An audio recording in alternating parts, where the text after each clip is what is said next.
way. Well, Paige Copeland, I know this has been difficult for you, obviously, but again, your sister has exhibited such grace. I was so touched by the fact that when she woke up or came to, first thing she was worried about was her thesis, because she's a graduate student, as well as her job.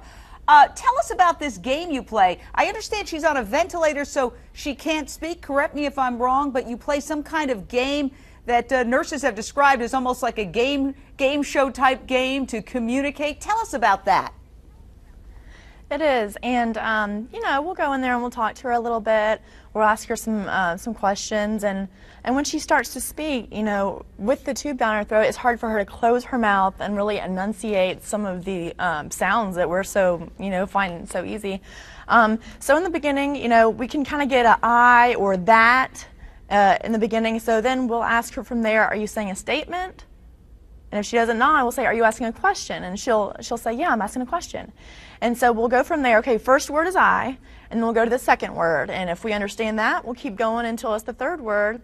If we don't understand the third word, then we'll ask her if it's a vowel or a consonant. Huh. And she'll nod if it's a vowel, nod if it's a consonant, and then we'll just spell it out until we finally figure it out. I know it's kind of frustrating for her, but I know she wants to get her point across. So, wow. So that's the It's a fun game for all of us.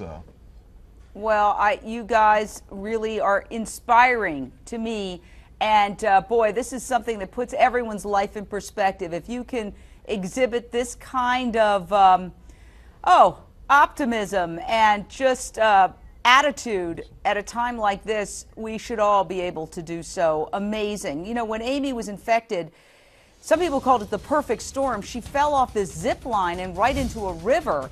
The bacteria is very common in this brackish water, like water in lakes, freshwater lakes, rivers, and especially in warmer climates. So my understanding is she wasn't infected, she would have been fine if she wasn't injured. She didn't have this cut, but because she had this deep and open wound, the bacteria was able to get in there in the tissues.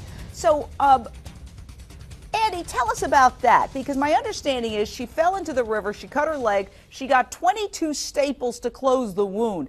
And then it was about 3 days later that you all started to realize, wait, this is a lot bigger than just a cut. Tell us about that. Well, I can't really tell a whole lot about the accident, Jane, because I wasn't there. I'm not sure if she fell into the river or if she actually fell onto the ground. I don't know, and I don't. As far as I know, Amy told us she fell. She didn't tell us where she fell. We don't know any really more details than that. I did talk to Amy about it. I know that she did get some staples to her leg, that she was sent home, that she developed, basically she was in pain after that. She went back to the hospital, received pain medication the next day, and then when she went back the next day, there was no sign of any problem, or as far as we knew. Then the next day, she went to a doctor for an appointment. But, you know, all these details are very vague, and Jane, I've actually chosen not to focus on them because to us there's a lot of negative energy around it. We've chosen instead to focus on the positive conditions of Amy's recovery and of trying to coordinate blood drives out in the community to get people out to give blood, because the one thing that this injury does is patients eat through a lot of blood, and Amy has actually taken 177 units of blood products since she's been here at Doctors Hospital in Augusta.